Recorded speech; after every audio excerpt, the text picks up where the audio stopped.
Good morning, everyone. Thank you for joining the webinar today. We're just going to leave it for just a minute or so, just to allow people to join the webinar today. I can see that the lobby is the lobby is full, and people are getting admitted to the webinar as we speak. I was talking to our marketing manager earlier, who's behind the scenes organising this, and this is as a record for Cadcorp. So this is the webinar we've run, which has had the most people that have ever registered for an event. So we're really excited to have you all joining today, and to share with you a new product that the team at Cadcorp have been working on, and that we're launching today. So today we're having a webinar, and the content from the application has been added to the Cadcorp website, and we've got a live demonstration to follow shortly. So it's an exciting day for Cadcorp, and I'd like to thank you all for joining us and sharing this experience with us today. So I'm going to just leave it just for another minute, because I can see people are getting admitted at the moment, and then we'll get started shortly.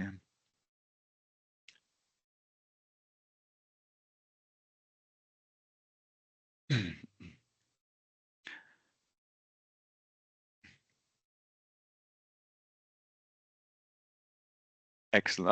I think we'll perhaps get started then. I can see people are still joining, but that's okay. So I suppose first of all, it's a massive thank you to all of the delegates for joining this webinar today. We appreciate you taking the time out of your day to come along and find out about the latest application that Cadcorp's really pleased to bring to the market, and share with you today. So thank you for taking the time.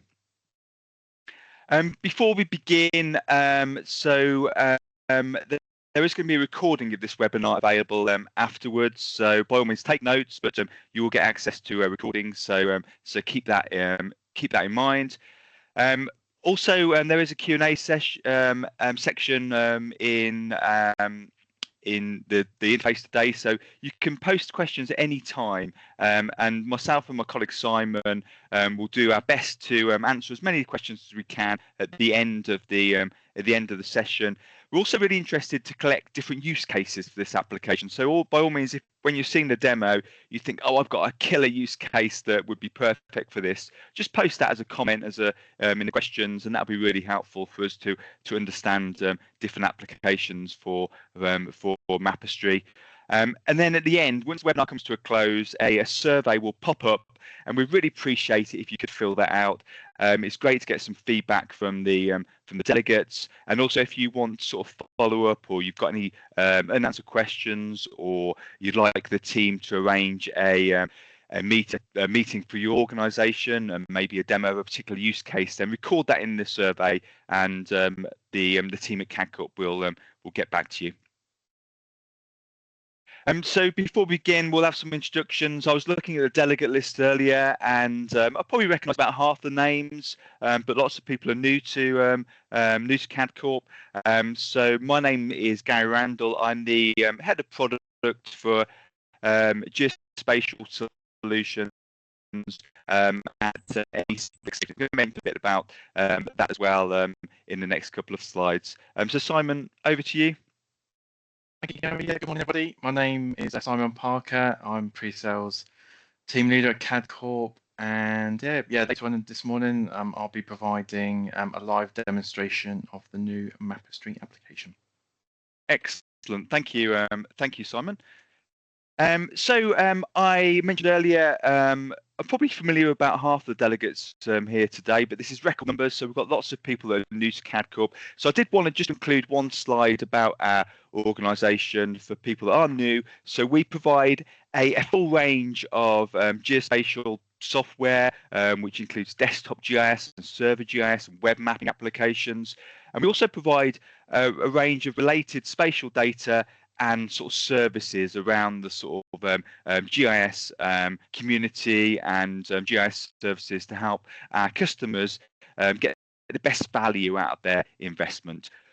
We do that across a range of sectors, and again, from looking at the delegate list earlier, all of the sectors that are mentioned there are represented by delegates today, which is great, because often with webinars we might have a webinar focused on public safety or a webinar focused on government, but today is very much a cross-sector webinar, which is great. Just also to let everybody know about Cadcorp was acquired by NEC in August 2025, and what that's done is that allows us to further enhance the products that we bring to market, but also the sectors that we serve as well. So that's a really exciting time for Cadcorp and the products that we offer to our customers. The main applications that we supply a desktop GIS, which is called Cadcorp Sys Desktop, which is widely used across those sectors. It's used mainly by sort of GIS analysts or data administrators or users that just need access to a full range of GIS capability to create maybe sort of to complete maybe quite complex processes or workflows, and it's ideal for a workflow that can't easily be predicted. So you might want to grab some data from a database, you might want to do some styling, run some queries, maybe do some routing analysis to look at isochrones and visualize that in 3D. So it's a great product for that type of capability, and it's widely used in the industry. The other application that, again, we've got lots of customers of this application here today is Cadcorp Sys Web Map, which is a web mapping application, and that has a wide range of use cases, both on a intranet for sharing maps and GIS functionality internally, but also for allowing our customers to share maps on public-facing websites. Within the application, there is also advanced functionality that's available, such as reporting and editing, and that's accessed to a browser, and it's also a mobile responsive application. So if you're using it on a mobile device, it will take that location and provide you an appropriate interface and appropriate functionality. At Cadcorp, we identified from talking to our customers and from our user group meetings and actually feedback from other webinars, we identified a new requirement that our customers came to us with, and this was all about sort of expanding the reach of GIS. We saw mention of the sort of desktop GIS and web mapping, but our customers were looking at opportunities to like I say, expand the reach of the good work that they do. The requirement involved being able to communicate with a range of stakeholders, both internally and externally, and also stakeholders with different sort of technical expertise as well. So that was very much at the forefront of the rationale for this application. And the other bit of feedback we got is that our customers wanted to incorporate a range of content. So they wanted to include their maps, which is we've seen some examples of maps in desktop GIS and web mapping earlier, but they also wanted to include text, maybe to describe the map or describe how to communicate the message they're trying to get across. So text as well as photos and video content as well. So that was the sort of requirement that we've been working with our customers on, and we're pleased today to share with you a new product to meet those the requirements.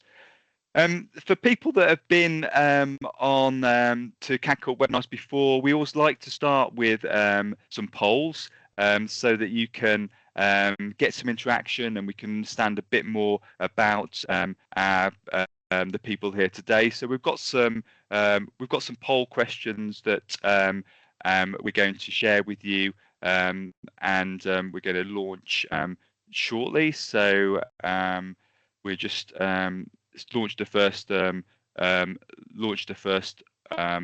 poll. Can I just check? Actually, maybe Simon, can you see that poll question?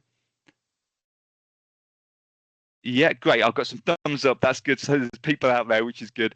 So the poll first, yeah, great. Thank you, Simon. The first poll question is it's just about creating map content. So I'm interested in if you or your team create map-based content. So please submit your answers for that. And I can see the responses coming up, which great. So we've got an audience of primarily of organisations that are creating map content, and 86% is a reflection on that. We're also pleased to welcome people that aren't currently creating map content, and we'll show you some examples of how that can be done, which is great. And we're now going to launch just a second poll question. So that is going up now, and that is all about. So once you've created map content, are you or your team, are you publishing that content, or is it being kept unpublished, for example? So there's depending on the use case, both apply. But are you publishing your map content? And thank you for submitting that response. And again, that's really interesting. So the percentage is quite similar. So we had around 80% of people creating map content, and the vast majority of those people are also publishing that map content to I guess to stakeholders to communicate their message. So that's good, and I think it's a good sign. We've got the audience that sort of know the requirements, and we're going to be talking about different options for publishing map content now. So thank you so much for taking part in that poll. So today we've sort of touched on it already, but we're really excited to launch a new product at Cadcorp. The product is called Cadcorp Mapestry, and this is pitched at looking at those sort of new requirements that we identified. So it's a intuitive, content-driven platform that is designed to make your maps that you're creating a sort of narrative and interactive experience using text, videos, and images. And the actual we're going to be showing, when we get to demonstration, we're going to be showing sort of two parts. We're going to be showing the interface that is used to create this content, and this is what we're looking at now. So this is the Cadcorp Mapestry application, which is used by customers to create the interactive content that they want to connect to maps, to add the text, to add links to images. So that's the sort of first part of the application. But then once the content's got created, then Mapestry allows you to publish that in a sort of interactive way. And at the moment, I'm just sharing a really simple example of Mapestry where we're looking at an option for sharing interactively different methods for looking at crime analysis. So we had some points on the map, we had some chloropeth maps, and now we've finished this with a hotspot. This is just one example, and my colleague Simon, when we get to demonstration, has got lots of use cases to give you an idea of different sort of content, the different options that are available within the application.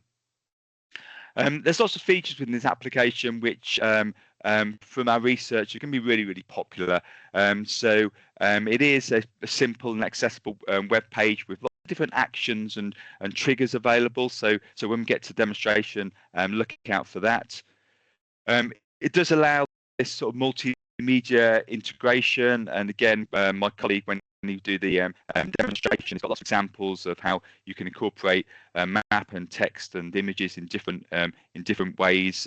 So again, that's sort of heading to this webinar shortly. Once you've created the output, it can be shared easily with a URL, and we're going to be showing some examples of that. But I suppose the thing that we're going to actually start off when we get to the demonstration, I'm going to show you how easy it is to quickly create content. And that's what this is all about. It's about GIS people, mapping people, IT people being able to quickly create content and share that with a community of users. There's also options of different sort of themes and full sort of styling options, so you can very much create the visual that meets with your requirements of your organization and the way you want to communicate the message. And with the use cases that we've got to show this morning, you'll get to see get a feel for the different options with that.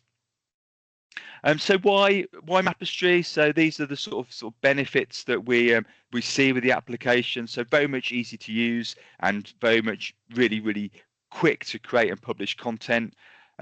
We're providing a tool which allows you to engage with audiences with interactive content, which is really important, and help communicate sort of spatial data and some of the sort of really exciting GIS and mapping work that our customers do with access to live maps. The maps that are included within this output are live links to the sort of sister product, which is Cadcorp Sys Web Map, which is providing the maps that you see in these visuals. And really is a wide range of use cases. And like I mentioned at the moment, in the Q&A, or sorry, at the start, in the Q&A session, when we're going through use cases, if you think of others, please just jot them down. That'd be really great, great feedback. These are some of the use cases that we've identified from talking to our customers. We put them across the sort of three main vertical markets, and when we get to the demonstration, my colleague Simon has some example use cases from those three different markets to share with you today. So I am actually going to now pass over to Simon, and he's actually going to start with a blank page. Because we talked in the presentation earlier about how easy and quickly you can create content, and we wanted to show you that. So Simon's going to start with a blank page. He's going to create some Mapestry content so you get a feel for how that works, and then he's going to after that he's going to jump into some pre-prepared examples with example use cases across those three markets. So Simon, I am going to pass over to you for the demonstration. Thank you. Great, thank you, Gary. So yep, I'll just share my screen and then we'll make a start of my demonstration this morning.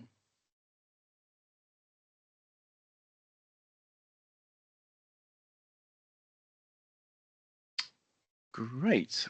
Hopefully you can see my screen okay. So, yeah, thank you, Gary. So yeah, this morning I'm going to be sharing lots of different use case examples to show how Mapestry can bring together all sorts of content to deliver your information in a clear, informative and engaging way. But before I show you some of those use case examples, I'm just going to start off my demonstration by providing sort of a brief look at how you create a Mapestry page.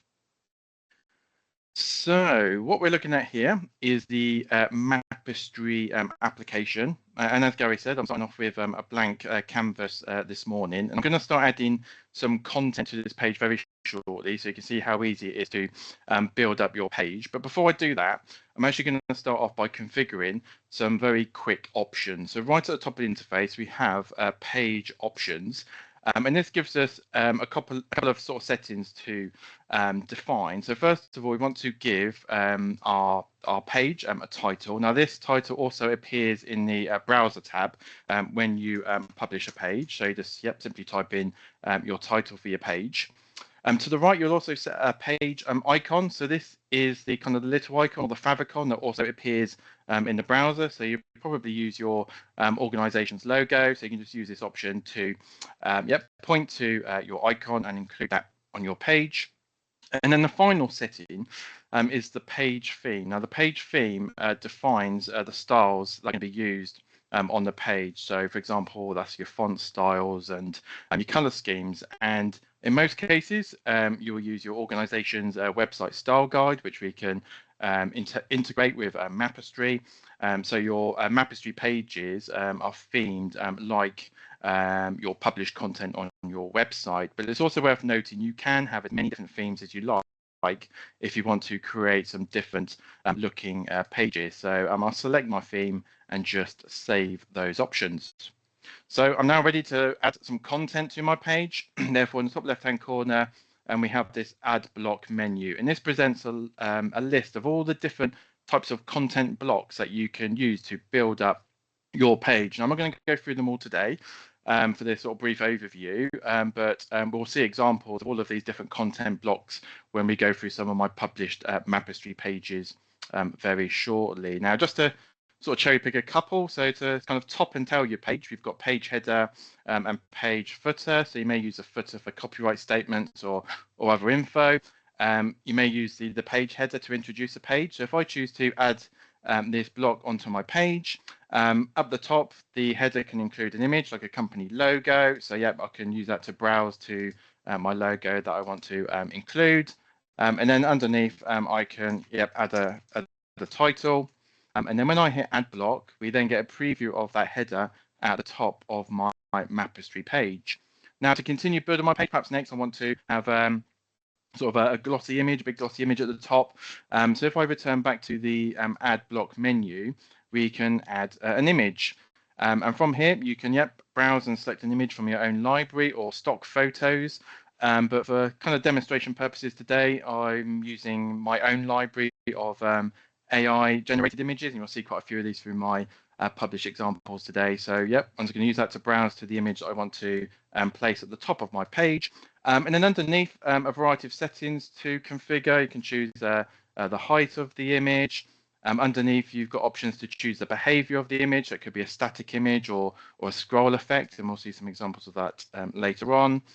Underneath, you've also got an additional option where you can overlay some text over your image as well. So it could be a paragraph of text, or it could be a title. So let's choose title, and then underneath, let's just use local plan again as my title to appear over the text. And then when I hit add block, we've now got a preview of our image that we've added, and also my text over the top. Now your style guide, which I mentioned a bit earlier, will determine what styles are applied to different headings. And there is a hierarchy. So like a main title is like your heading 1, a subtitle will be heading 2, and that continues. So if I wanted to treat this bit of text here as my sort of heading 1, my main title, I can use Markdown to kind of say, please treat this as my main title. So if I go to the top right corner with any of your sort of content blocks, you can revisit them and edit them.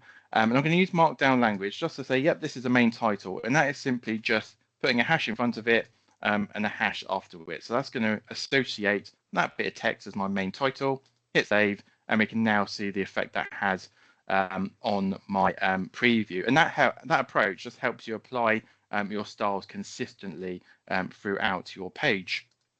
And when you're adding your different sort of blocks of content, you can also add some spaces, some white space between them. If I go back to the add block menu, we have this spacer option. So let's say I want to add a bit of space between my image and the following content. So right at the bottom, I can just sort of highlight that white space. And then after that, now we want to add some text. And there's actually quite a lot of options for adding text. So you've got centered content where you can just have a sort of a centered paragraph on the page. You could have text columns, which gives you 2 vertical columns of text side by side. Or if you use side text, it allows you to have text on one side of the page and then maybe accompany that with an image or a map. So let's add that one there. Right at the top, you can choose if you want your text on the left or your right. Add your text underneath. I'm going to cheat and paste some text in from my second screen. And then underneath, alongside that text, what do I want to add? Do I want to add an image? This time I'm going to add a map. So let's choose the map option. And that then gives us a number of different sort of configuration settings that we need to define. So underneath, I want to embed a map. So we need to point to our web map application. That then gives us a list of all of the published maps that I've got within that web map. I've got quite a lot of examples. So you just choose the map you wish to embed within this particular content. If I just scroll down the preview page, we start to see some of that content. So we can see my content on the left and my map on the right. And then underneath, there are a couple of different settings. So you can center the map at a particular location. You can also change the zoom scale resolution. Underneath, you can also enable a couple of options with the map, whether it's got feature interrogation, a layer switcher, show a scale, and then underneath you can also add interactions, and I'm going to explain those through my published use cases very shortly. So if I now hit save block, and we've now added my content, and we can also see my map there as well. So it's really straightforward. Using this interface to build up a Mapestry page. The interface makes it really easy to build your pages with no sort of HTML coding. And then at the top, as you're progressing through your pages, you can save your work at the top using the save option. And then when you're ready to publish your Mapestry page, we have this publish option. And what that does is it publishes your page to a HTML document, and then alongside that, it will also create a folder as well, and that will package any multimedia that you've added to your page, so any images or videos, and then that folder and the HTML published file can then be published on your organization's web domain and then accessed via a single URL. And you can create as many pages as you need. So that's a quick sort of a brief overview of the Mapestry interface. And for the kind of remainder of my demonstration this morning, I'm now going to show you numerous sort of use case examples. And to be honest, that potential list of use cases is endless. But what I'm going to do this morning is I'm going to show some use cases I've prepared for government, public safety, and land and property organisations, and that will also include some examples related to the environment as well. And I've kind of structured this part of the demo where I'm going to sort of focus on one main use case for each sector, and then I'll describe some of the other examples more briefly. And regardless of what sector you work within, I think you'll find some of the ideas from the other sectors insightful. So I'm going to start off with government first. So for government organisations, Mapestry can make complex geospatial data accessible to everybody, where you need to inform, raise awareness, or perhaps inspire some action. So think local plans, public consultations, strategy documents, regeneration projects, and so on. And for my first example this morning, I'm going to show you this one is based around the local plan. And it's actually sort of a published version of the example that I was just building in the Mapestry interface. And the local plan sets out policies and proposals for future development. And I've used Mapestry to present this complex information in a way that's clear, engaging, and also accessible. So if I start to scroll down the page, I've included sort of bright images alongside some of the local plan wording, just to make the content more appealing and digestible, as opposed to just having long streams of text. As we saw in the Mapestry user interface, yep, you can position the layout of text and images in different ways on the page. And then when I scroll down further in the content, we then get to my first example of a map on this page. And you've already seen this map already. You know, it's a simple map showing the location of the local plan, and then I've just got a description on the left-hand side. And it is a very simple map, but that is all it needs to be to convey the location of the local plan. And if I want to, yep, you can use controls to zoom and pan around the map. If I continue to scroll down the content of this page, yep, I've got some more info, just showing some different ways you may present sort of text. So here using multiple columns and background colors to kind of jazz up the appearance. And as I continue to scroll down the rest of the content on this page, we then get to the second map for this particular example.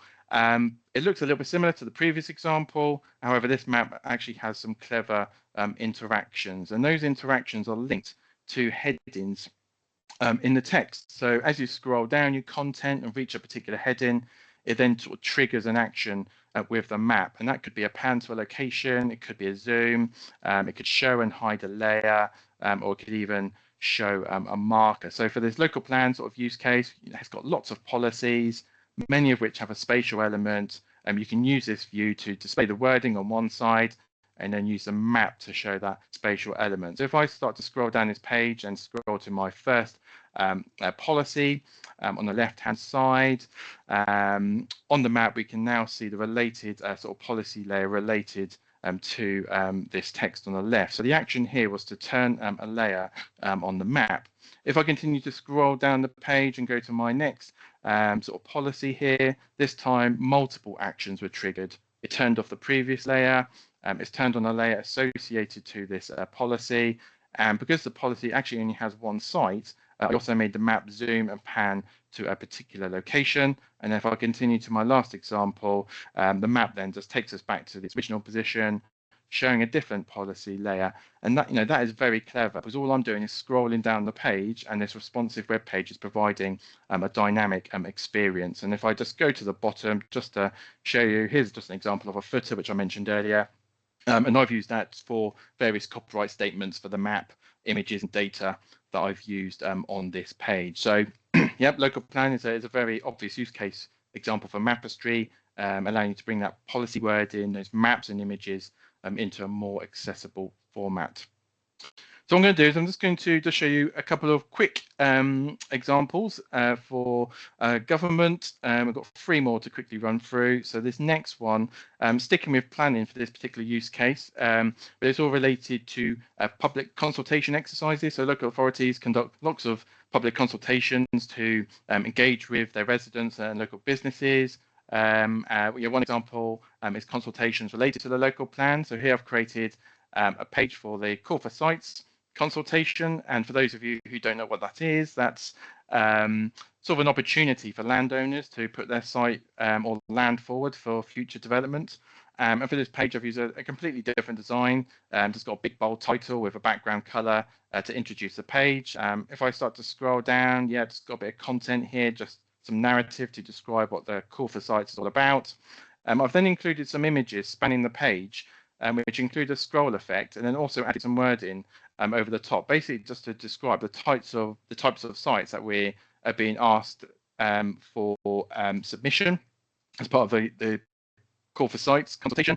And that just looks a lot more interesting than just some bullet points on a page. And as I scroll down further, we then come to the only embedded map on this page. Now, it doesn't have any interactions, but I have allowed some interaction in terms of a layer switcher. So I can interact and turn different layers on the map. So in this example, a landowner could perhaps turn on some significant showstoppers for their lands, almost like an informal sort of pre-check before they consider submitting their site. On the left, I've also included a button. It's a link which opens up our web mapping solution in a new tab, so they could use this interface for further sort of map exploration. And then as I conclude this page, if I scroll down, some info about how to submit a site.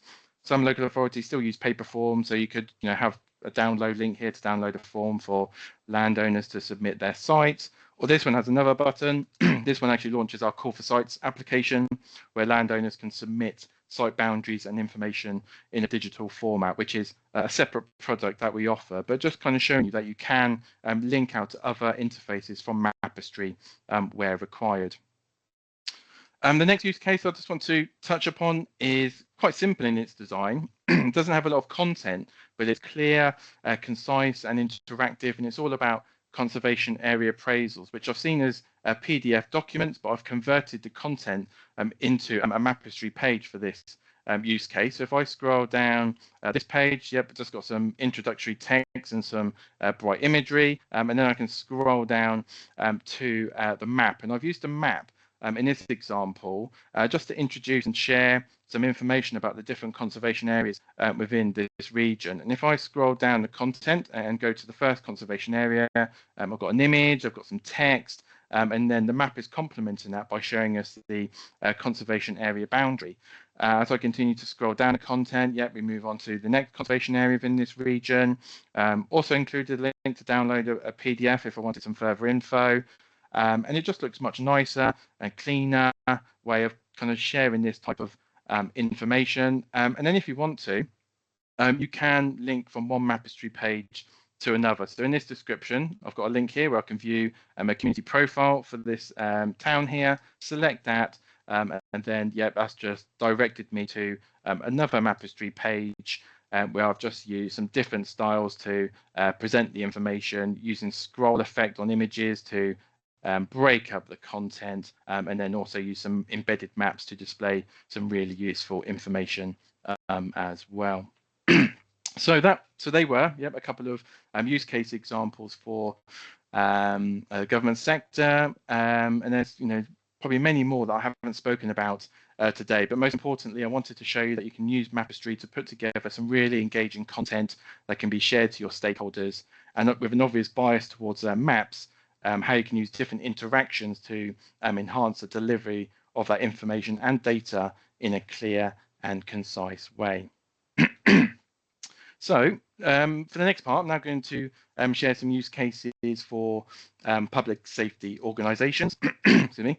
And in a similar vein, Mapestry can be used to share vital information to stakeholders, members of the public, and internal teams, and it can be used to support public engagement, the delivery of strategic plans, support internal briefings, performance reporting, amongst other things. So let's have a look at the first example I'm going to share with you, and that example is the CRMP, which is a mandatory strategic document that fire and rescue services produce, and that's used to identify local risks, how you're going to allocate resources, and how they're going to prevent, protect, and respond to emergencies. And spatial data and analysis is a key component of the CRMP, and Mapestry can be used to share that data and insight. So I'm going to scroll down this Mapestry page, which includes some introductory text, which is then followed by a video block. Now, many fire services use videos to share information and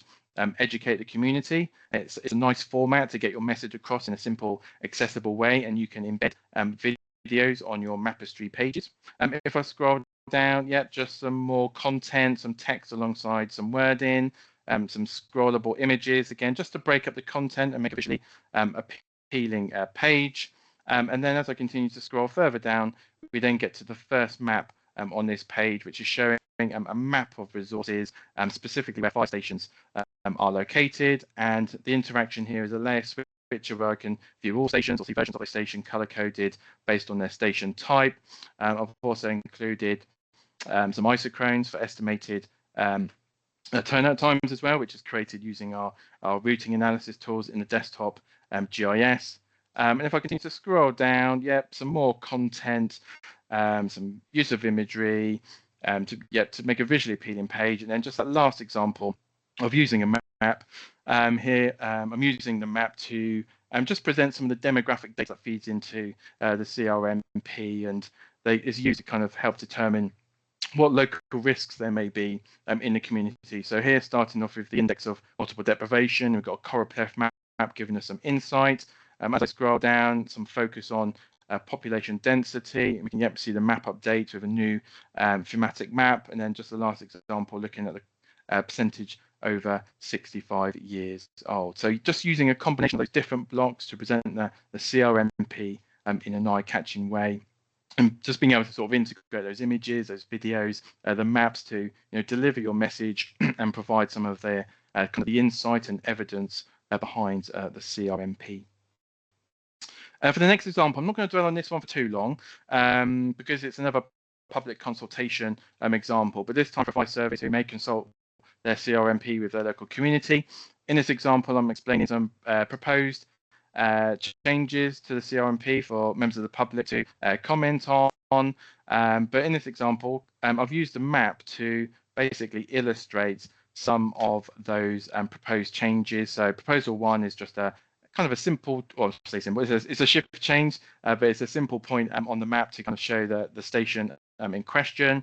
As I continue to scroll down the content, proposal 2 is about relocating a vehicle between 2 specific stations. So using sort of an illustration here just to show that potential transfer there. And then the third one, very similar proposal, but involving 2 different stations. And then as I continue to scroll down, some further content on this page, and also links to an online questionnaire and also a document download as well. So this particular example here is just a high-level summary for a public consultation, sharing the key facts, the key proposals, keeping it light but informative. And if the reader wants to know more, they can download the document and take a deep dive further. For the next use case, I've used Mapestry to support an officer briefing for ASB. And we've seen this example in sort of Gary's video a bit earlier. So hotspot policing has become more prevalent and data-driven in recent years, and that's been facilitated by recent government funding. And this particular example is simply all about the map, providing evidence and insight into a specific type of crime. So here, starting off with a map showing the location of ASB, moving to cluster analysis to see areas where we may have a high occurrence of this particular crime type, leading on to a choropleth map. This is shown SOA, so here I've got some dark LSOAs with some high numbers. Moving on to a hotspot map, and we can see a really red hotspot here in the center of the city. And perhaps that's an area of concern. Maybe we need to target that area for more police patrols, but perhaps it's serious enough that a dispersal order has been issued to tackle the problem. So in this example, I've used the page and the map to kind of share the evidence and analysis for a particular problem. Here we've got an issue, here's the data, and here's our conclusion, and this is what we're going to do to address it. And that can support briefings, and it can also be accessible anytime via URL for colleagues, officers to kind of access and digest when they need to. And then the last example, within public safety, you could also use Mapestry for performance reporting, but again, this applies across all sectors. Most organizations, have a performance framework of KPIs to measure their performance, and Mapestry can be a platform to facilitate the reporting of those measures. You may share information about crime trends in the community. You could also use it to publish any charts that you may have produced in other software. And of course, with that bias towards map, present data, because a picture paints a 1,000 words. And I've used a map here to kind of illustrate the trend in the number of reported crimes. I've done this by LSOA, but you may use large geographies for this. So here I can see areas where numbers have increased, areas where we've seen little change, where we've seen an increase, and here is an overall picture, so a 10% increase since the last quarter. So a selection of use cases there for public safety organisations. Now, just to finish off my demonstration this morning, I've just got 4 more examples. I'm going to touch upon sort of land and property and the environment. And this first one up here is a strategic document published by social landlords. It's a corporate strategy which sets out the vision and aspirations for social landlords, and basically how they're going to meet the various challenges they face, which includes supporting their tenants and achieving ESG targets, amongst other things. And it's just another example where you can take what is sometimes a really heavy text document and publish it as a Mapestry page in a clear, engaging format.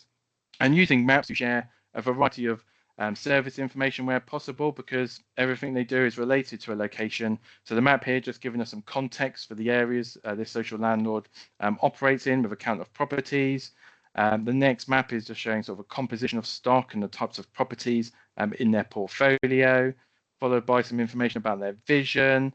And then sort of going forward, just another map to illustrate some of the types of changes they want to implement. And the first one's about delivering high performance properties and reducing their carbon footprint, and using the NGD data from the Ordnance Survey, identified 617 properties which have the potential for solar installation, and using this cluster view here to show where they are.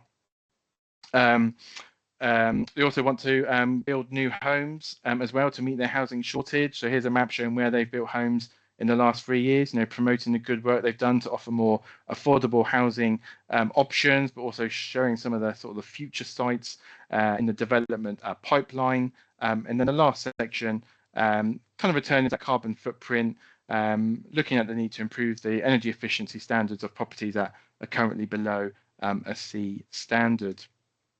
The next one, tenant satisfaction measures. Again, Mapestry can be used for publishing tenant satisfaction results. These are standard indicators which measure how tenants feel about the homes and the services they receive. And I've seen across many websites that infographics are used a lot to kind of publish these results. Here, create a video scrolling through different sort of measures as infographics. And then as I scroll down, use several maps to provide some insight on the results. And this is beneficial because it provides some insight behind the numbers. Where are we doing well, but most importantly, where aren't we doing so well, and how do we address it? And this is showing sort of overall satisfaction by local authority areas, but you can use a layer switcher and look at perhaps some more granular results in the map. And then, just as an excuse to demonstrate some of the different ways you may present results with a map, this one looking at satisfaction with repairs, this one looking at satisfaction with rent, this next one looking at how satisfied they are in terms of being informed, and then sort of the last example here is the organisation making positive contribution to their neighbourhoods. Now, I'm going to finish off with 2 more examples. These are quite brief. So these are sort of environment-related examples, and you can use Mapestry to publish all sorts of information about the environment. It could be biodiversity net gain. It could be used to create microsites for tourism, like this example. And this is a simple page where I'm advertising a national trail. And then as I scroll down to the map, Here just got some a description of the trail, but I've used this to kind of split the content up and provide a description of different legs along the trail, and then using the map just to kind of highlight the section that's being described. So as I sort of scroll down the page and I'm reading about different legs of this national trail, we can see those particular sections highlighted there on the map. So just a nice, clear way of presenting this type of information. And then for my last use case this morning, here's a page about wildlife corridors, which are designated strips of land like hedgerows and rivers that helps connect habitats together to allow wildlife to move between them. And this page is more of a sort of an educational type piece, but it may also be used for other purposes as well. And there's already appetite to use Mapestry to publicize proposals for new wildlife corridors. One of our customers has identified sort of the best locations or routes for wildlife corridors, and they want to use Mapestry to kind of share these findings to try and help them secure external funding. So those, yep, were my final use cases this morning around sort of land and property and the environment. So I hope you found that demonstration has been valuable. I've shown you lots of possibilities this morning. I'm sure the juices are flowing and you're kind of thinking about other opportunities for Mapestry. And as Gary mentioned, please provide some examples of potential use cases that you can think of for Mapestry. And yeah, hopefully you've seen it's a great application, allowing you to combine lots of different media with interactive maps and just to help you kind of deliver that information and insight as an engaging experience. So thank you for watching my demonstration. I'm now going to hand you back to Gary. Thank you. Excellent, thank you, Simon. That was excellent, and it was great to see so many different use cases. And I've sort of I've got the sort of Q&A in front of me, and I can see that sparked lots of interest about the different applications. So thank you very much.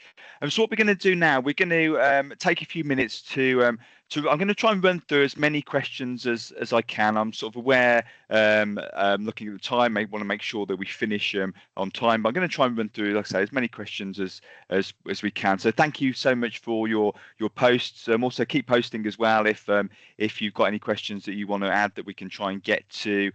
The first one I'm going to look at is about having access to sort of live maps and live data, and that's a big sort of thumbs up from Cadcorp. So one of the sort of big sort of selling points, I guess, of this application is that we are linking to the Cadcorp Web Map application, which has live data, which is really good. So you get to across all those different sectors that allows you to publish live dates with live output, which is really good.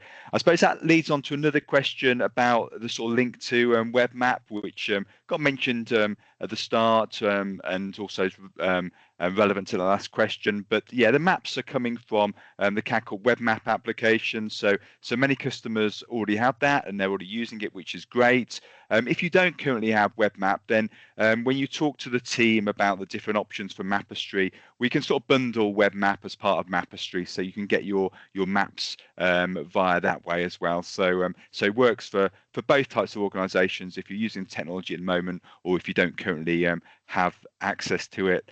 I'm just going to run through some more questions. Simon, there's a question I'll pass on to you, which is about what is the sort of output of Mapestry. So I think this come along the sort of time when you were going through the sort of admin of creating it. So then what gets outputted from the application, Simon? Yeah, so in the Mapestry page, you've built up your page of all your different content of your text, your images, and your videos. And then, yeah, right at the top of the interface, there's a publish option. And what that does, first of all, it creates just a HTML file with your published page. And then alongside that, it will also create sort of a packaged folder. So if you've added any images or videos on your page, it basically grabs a copy of that, puts it into that folder. So once that's done, you just provide that folder and the HTML file to your web team, and then you can publish that for everyone to sort of access via a single URL.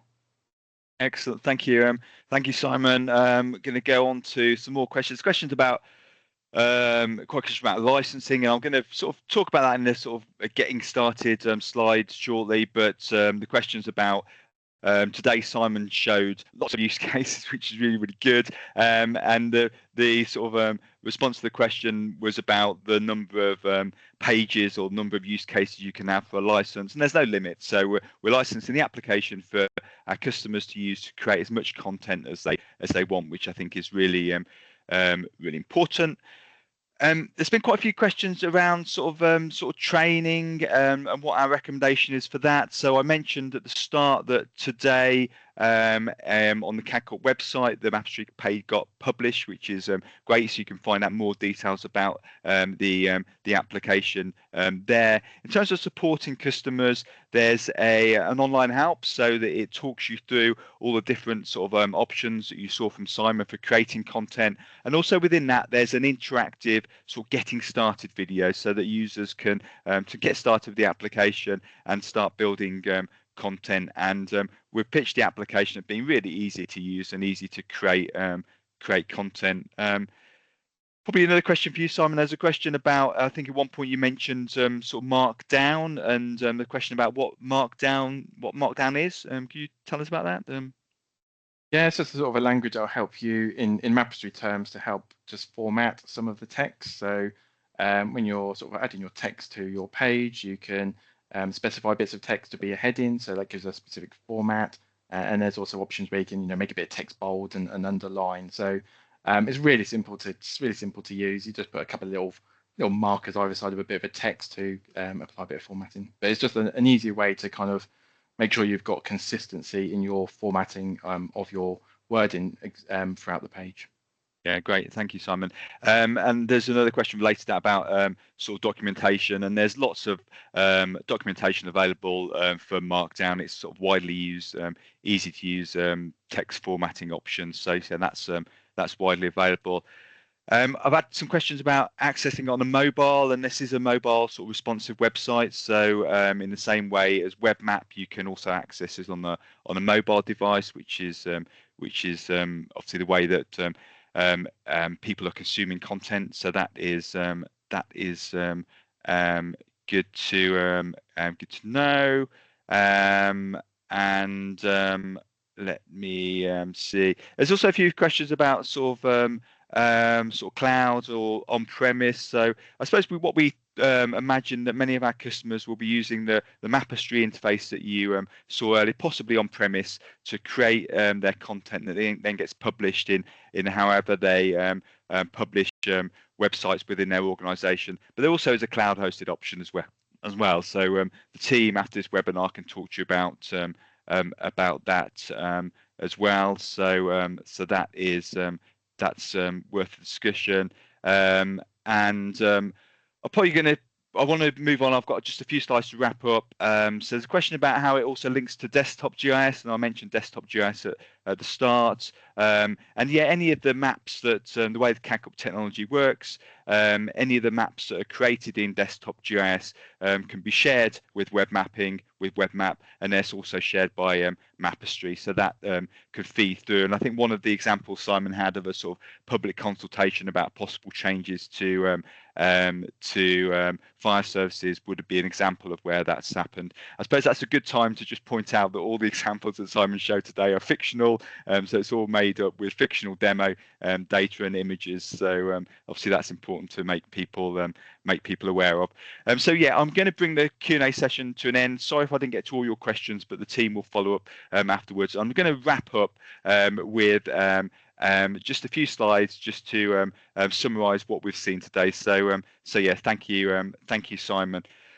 So just some key takeaways that we want to make sure that we've got across in this presentation. So the first thing is that this really is pitched at an easy to use application that can really quickly build content, and that's why at the start of the presentation or the demonstration we wanted to start with a blank page so that you could get a feel for that. It's all about providing GIS people, mapping people with options to improve communication with stakeholders. And that was very much the brief for the application. And again, Simon showed us lots of examples of use cases to help achieve that.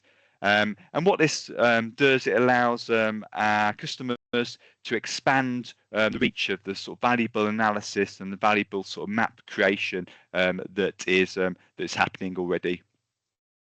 In terms of getting started with the application, just to make it really clear, these are the sort of 3 steps. So the first thing to do is to license the application, and it's a really quick sort of next type installation so that you can start creating content. So that's the first thing to do. And then I've got ahead of myself. The second step is to create content. So use the interface that we saw to add your text and links to your maps and the content that you want to share, and then that can get published while remaining live links to the mapping, which again is, like I say, important part of the offering that we have. In terms of the sort of next steps after this webinar ends shortly, so I mentioned at the start, but it'd be great if you can complete the questionnaire. That will pop up automatically shortly, and that's a great way to pass on any feedback and also to arrange for follow-up, which is obviously there as an option if you've got questions or you want to talk to the team about that. That survey can be used to answer questions, discuss specific use cases. If you want to schedule a demonstration with your organisation, we can do that at short notice using Teams. So yeah, please reach out for that. And that's also can be the method for arranging a license for the application as well. And that allows you to start creating content. This is a team at Cadcorp that work across the different sort of vertical markets that we've seen today, and I've provided their contact details. So Maus is a sort of sector manager for the public safety part of the work that we do at Cadcorp with Cadcorp applications. Will is doing the same with government and also our local government customers, and George is the sector lead for sort of housing and commercial customers. So they're the individual email addresses of the team that are there to support you after this webinar. And I've also got an email address to access the sales team, and also you can call us as well on that number. So I suppose I just want to finish off just by thanking everybody so much for joining the webinar today, for taking time out of your busy days. It's really, really appreciated. So thank you. And the questionnaire is going to pop up now, and if you complete that, I'd be really, really appreciated. So all the best, and on behalf of myself and my colleagues at Cadcorp, we wish you all an excellent day. So take care, everyone.